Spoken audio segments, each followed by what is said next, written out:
लाल बाबा rice studio से आप देख रहे हैं न्यूज 18 बिहार झारखंड। नमस्कार, अपना बिहार में आप सभी का स्वागत है और मैं हूं आपके साथ कल्याण झा। खबरों की शुरुआत करेंगे। राष्ट्रीय लोक मोर्चा के प्रमुख उपेंद्र कुशवाहा ने पूर्व मुख्यमंत्री और जेडीयू के राष्ट्रीय अध्यक्ष नितिन नवीन की विरासत संभालने की बात कहकर सियासी पारा चढ़ा दिया है। राजगीर में राष्ट्रीय लोक मोर्चा के विमर्श शिविर को संबोधित करते हुए उपेंद्र कुशवाहा ने नीतीश कुमार के कार्यकाल की तारीफ की। साथ ही उन्होंने यह कहकर चौंका दिया कि नीतीश कुमार की विरासत को संभालने के लिए उनकी पार्टी आरएलएम तैयार है।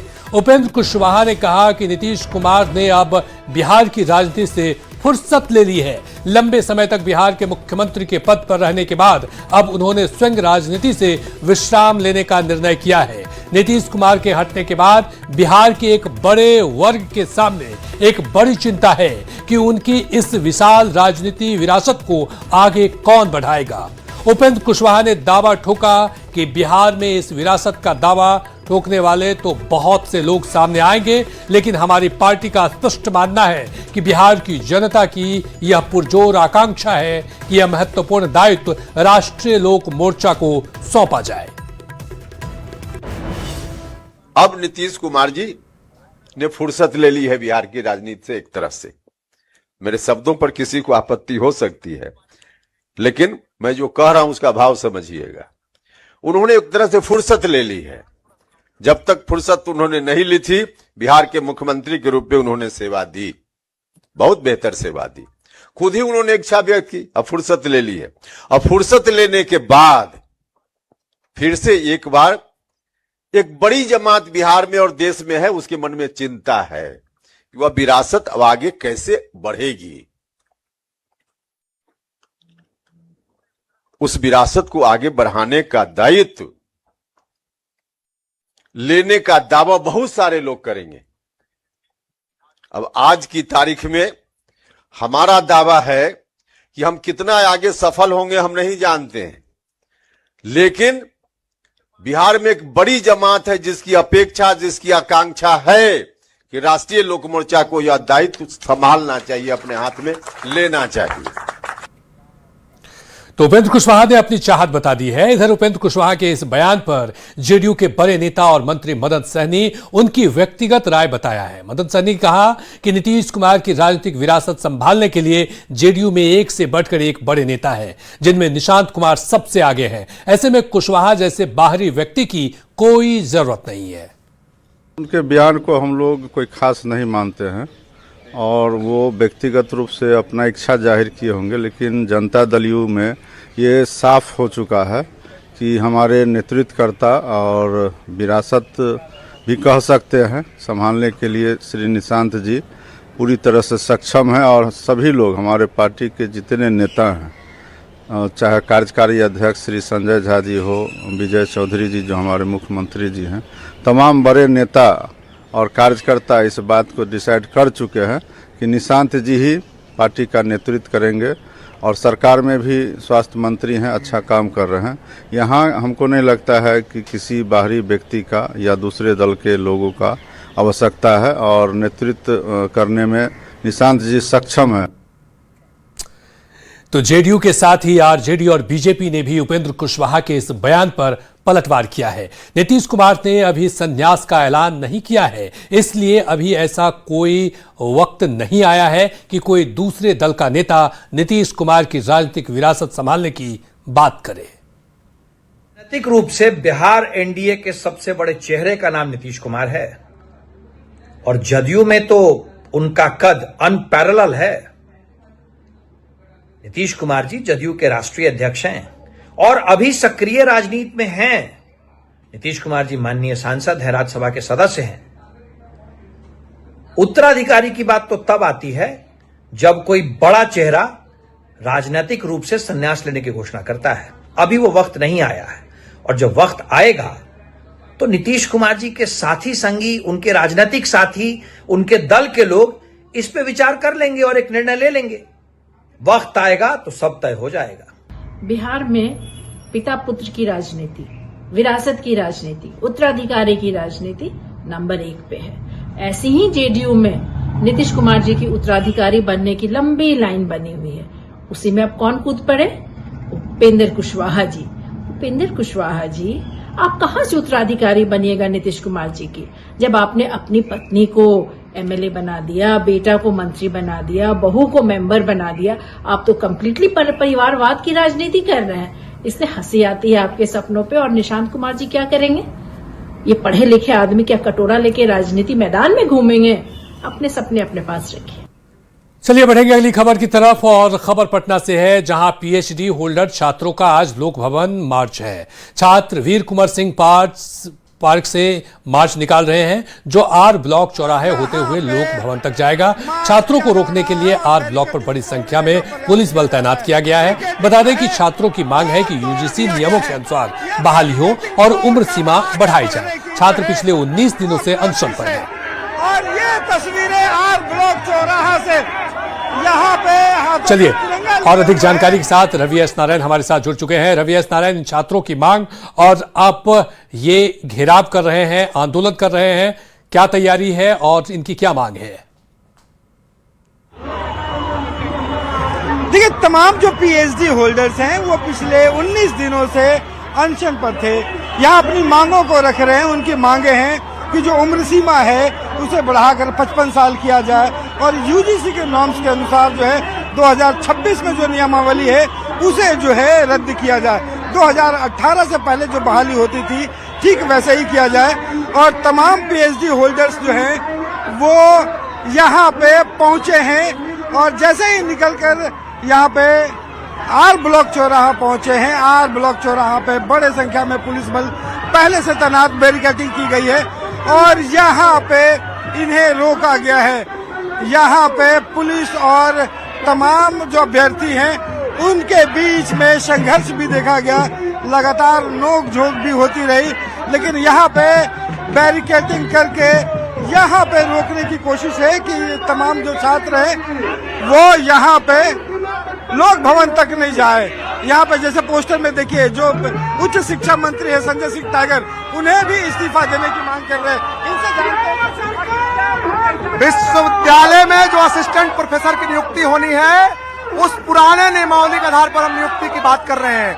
हम उम्र सीमा 55 करने की बात कर रहे हैं। 2018 का रेगुलेशन जैसे बहाली होती थी उसकी बात कर रहे हैं। हम परमानेंट बहाली की बात कर रहे हैं। हम कॉन्ट्रैक्ट बेसिस पे जो काम कर रहे हैं लोग हैं, जो अतिथि शिक्षक है, उनको परमानेंट करने की बात कर रहे हैं। हम इस बात को कह रहे हैं कि सरकार हमारी बातों को सुने, और नहीं तो हमारा आंदोलन और ये आप देखिए कि ये जो आप कंधे पे बैठे हुए ये जो हैं वो कुमुद पटेल हैं, जो पिछले 19 दिनों से अनशन पर हैं, और ये यहाँ से भूख हड़ताल पर भी थे।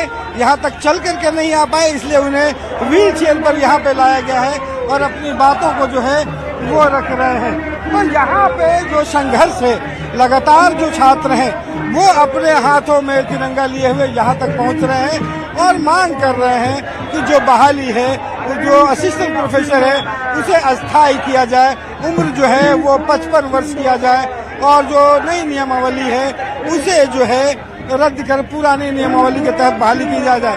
तो यहाँ आर ब्लॉक चौराहे पर छात्रों और पुलिस के बीच में संघर्ष जो है वो जारी है, और पुलिस कोशिश कर रही है कि इनके प्रतिनिधि को राजभवन तक ले जाए, बात हो, लेकिन अभी फिलहाल आर ब्लॉक चौराहे पर इन्हें रोक लिया गया है। जी रवि एस नारायण, क्या स्थिति क्या बनेगी? छात्र नेताओं की तरफ से क्या कुछ कहा जा रहा है? क्या ये वो लोक भवन घेराव करेंगे या फिर वहीं से वो वापस हो जाएंगे?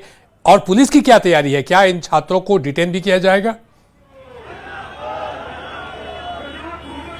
देखिए, यहाँ पे जो पुलिस है वो अपनी तरफ से पूरी जो तैयारी है वो की है।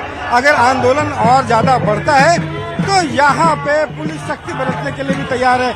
यहाँ पे देखिए वाटर कैनन जो है वो यहाँ पे तैनात किया गया है। यहाँ पे टीयर गैस जो है वो व्हीकल जो है वो भी तैनात किया है, और ये जो है तमाम यहाँ पे तैयारियां की गई है, और ये कोशिश इस बात की है कि यहाँ पे बात आपस में की जाए, आपस की बात करके इन्हें मनाया जाए, और इनके प्रतिनिधि को राजभवन या अधिकारियों तक जो है जो उच्च शिक्षा देखते हैं उनसे बात कराई जाए।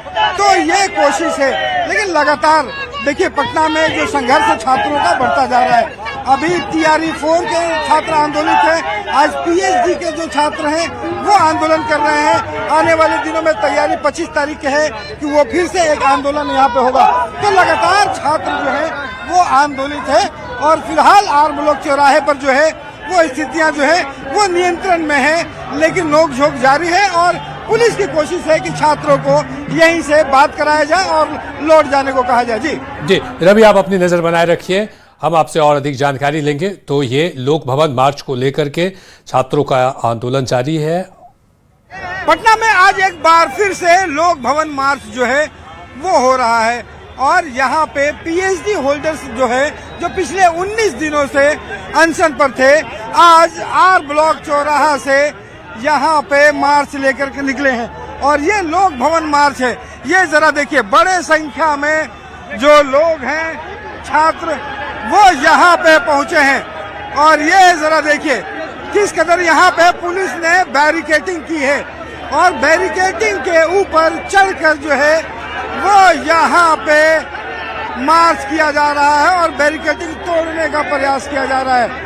बड़े संख्या में जो छात्र हैं वो हाथों में तिरंगा लिए हुए उच्च शिक्षा मंत्री संजय सिंह टाइगर का इस्तीफा भी मांग रहे हैं। इनका कहना है कि जिस तरीके से यहाँ पे UGC का नॉर्म 2018 से पहले था उसे लागू किया जाए, उसके बाद उम्र सीमा जो है वो बढ़ाई जाए।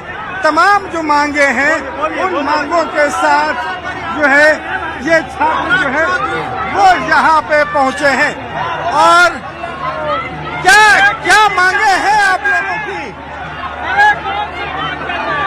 ये जरा देखिए यहाँ पे जो तमाम जो छात्र हैं क्या मांगे हैं। सहायक अध्यापक है उनकी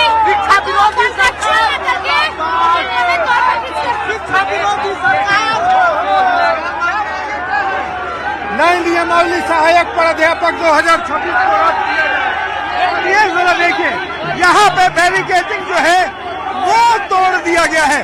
ये बैरिकेडिंग तोड़कर आगे बढ़ने की जो है वो कोशिश है और ये तस्वीरें आर ब्लॉक चौराहा से यहाँ पे हाथों में तिरंगा लिए हुए है। पुलिस जो है वो लगातार प्रयास कर रही है कि यहाँ पे किसी ढंग से रोका जाए, लेकिन यहाँ पे पुलिस और छात्रों के बीच में जबरदस्त नोकझोंक देखी जा रही है और यहाँ पे लगातार छात्र जो है वो आंदोलित है, वो पुलिस पर लगातार जो है दबाव बनाए हुए और अपनी मांगों को लेकर यहाँ पे आर ब्लॉक चौराहा पहुंचे हैं। इन्हें लोक भवन तक पहुंचने से रोका जा रहा है। इनकी मांग है कि लोक भवन तक जाकर राज्यपाल के सामने जो है वो अपनी बातें रखे, लेकिन जरा देखिए किस कदर पुलिस जो है उसके साथ जूझ रही है। महिला पुलिस भी जो है वो इन्हें रोकने का प्रयास कर रही है। तो यहाँ पे आर ब्लॉक चौराहा पर पुलिस और PhD जो धारी है उनके बीच में जबरदस्त संघर्ष जारी है। कैमरा पर्सन सुबोध के साथ रवि एस नारायण, न्यूज़ 18 पटना।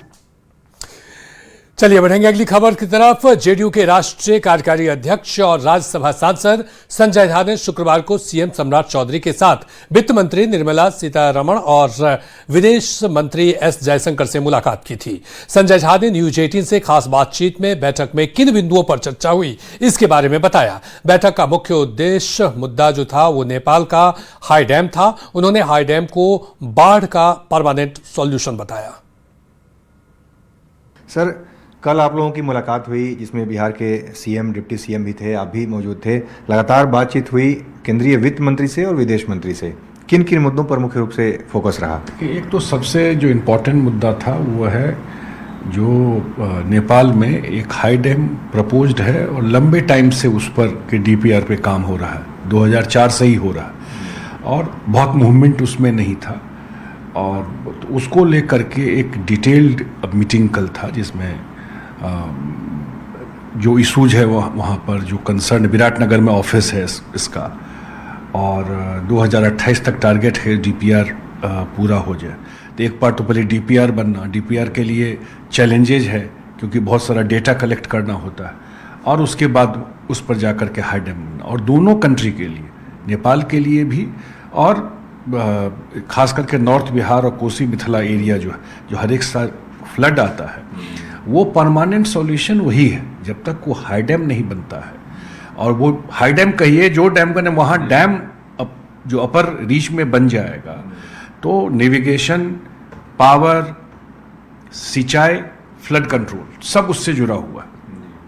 पूरा कायाकल्प उस बेल्ट का हो जाएगा जो एकदम जो देखते हैं इतना बड़ा माइग्रेशन, इतना प्रॉब्लम, हर एक साल करोड़ों रुपया खर्चा होता है जब फ्लड आता है उसके मैनेजमेंट के लिए या रिहेबिलिटेशन के लिए। तो उस पर डिटेल बातचीत थी और खुद विदेश मंत्री जी ने पर्सनल इंटरेस्ट लेकर के चीज़ों को मूव किया है और मुझे लगता है कि बहुत पॉजिटिव डायरेक्शन में चीज़ है। अगली बड़ी खबर अलवर से है जहां आर्थिक अपराध इकाई की छापेमारी में 1,63,00,000 का अवैध बालू जब्त किया गया है। लगातार 2 दिन तक छापेमारी की गई। सोन नदी के कई घाटों पर छापेमारी की गई है। इस दौरान अज्ञात लोगों के खिलाफ एफआईआर भी दर्ज किया गया है। अरबल नगर थाने में प्राथमिकी दर्ज की गई है। 15 अक्टूबर तक है बालू खनन पर रोक। आपको बता दें कि पूर्व में निकाले गए बालू की भी जांच की जाएगी। ईओयू के एक्शन से हालांकि अब बालू माफियाओं में हड़कंप है। 20 से ज्यादा बालू घाट पर यह कार्रवाई की गई है। तो बड़ी खबर आपको बता रहे हैं, ईओयू की बड़ी कार्रवाई की गई है जहां आर्थिक अपराध इकाई की छापेमारी में अवैध बालू के खनन को लेकर के ये बड़ा एक्शन देखने को मिला है। 1,63,00,000 का अवैध बालू जब्त किया गया है। लगातार 2 दिनों तक छापेमारी है जारी है। अनिरुद्ध हमारे साथ और अधिक जानकारी के साथ जुड़ गए हैं। अनिरुद्ध, इस एक्शन को किस रूप में देखा जाए? बालू माफिया लगातार जिस तरह से बालू का उत्खनन कर रहे थे जबकि उत्खनन पर अभी रोक है, ऐसे में इस कार्रवाई को किस रूप में देखा जाए? जी देखिए, अभी जो ईओयू की टीम जो है 2 दिनों तक लगातार छापेमारी अरवल में किया है जिसमें 1 करोड़ लगभग 60 लाख रुपए की बालू जो है पकड़ा है।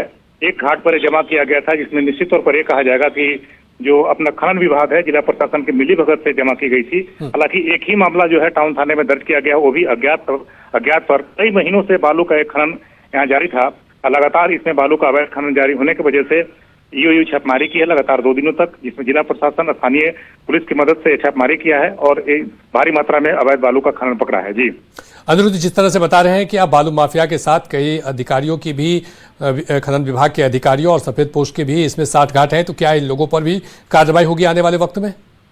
जी निश्चित तौर पर यह कहा जाएगा कि जिस प्रकार से आर्थिक अपराध इकाई के द्वारा छापेमारी की गई है तो निश्चित तौर पर ऐसा कहा जाएगा कि यह कार्रवाई होगी, बड़ी कार्रवाई होगी। हालांकि अभी तक फिलहाल जो है टाउन थाने में अज्ञात लोगों के विरुद्ध मामला दर्ज किया गया है क्योंकि खनन विभाग का कहना है कि उन्हें किसी प्रकार की जानकारी नहीं है कि बालू किसका खनन है। हालांकि खनन विभाग जो है हमेशा जो है घाटों को मॉनिटरिंग करती है, लेकिन सवाल ये उठता है कि आखिर मॉनिटरिंग क्या करती है। भारी मात्रा में जो है 1,60,00,000 की बालू जो है रखा गया था और उसका अवैध खनन की वजह से ये जो है अधिकारियों के लिए जो रखा गया था, इनसे जो है अरवल से जुड़े जितने भी अधिकारी होते हैं उनकी बालू का अवैध खनन के जो घर मकान जो है कहीं राजधानी या कहीं अन्य जगहों बनते हैं तो इसी से माध्यम से वो पहुंचाया भी जा रहा था। तो इसमें खनन विभाग की सवाल के घेरे में है, जिला प्रशासन भी पूरी तरह से सवाल के घेरे में है कि आखिर ये बालू का किसने किया। ये जिला प्रशासन या खनन विभाग को भी पता नहीं है कि बालू किसने यहाँ पर स्टॉक करके रखा था। फिलहाल जो है कार्रवाई का इंतजार किया जा रहा है। जी बहुत बहुत शुक्रिया तमाम जानकारी के लिए अनिरुद्ध। तो ये बड़ी कार्रवाई ईओयू की तरफ से देखने को मिला है जहां पर बालू माफियाओं के लिए एक बड़ा संदेश है कि जिस तरह से वो अवैध बालू का खनन कर रहे थे उस पर यह कार्रवाई की गई है। अब तक 1,60,00,000 से ज्यादा के बालू को जब्त किया गया है। चलिए बढ़ेंगे अगली खबर की तरफ और बड़ी खबर जमुई से है जहां कचहरी चौक के पास सड़क किनारे खड़ी इलेक्ट्रिक स्कूटी में अचानक विस्फोट के बाद आग लग गई। देखते ही देखते स्कूटी धू कर जलने लगी जिससे मौके पर अफरा तफरी मच गई। स्कूटी को सर्किट हाउस की दीवार के पास खड़ा किया गया था। आग लगने से स्कूटी पूरी तरह से जलकर राख हो गई है। उसमें रखे कई जरूरी और सरकारी कागजात भी जल गए हैं।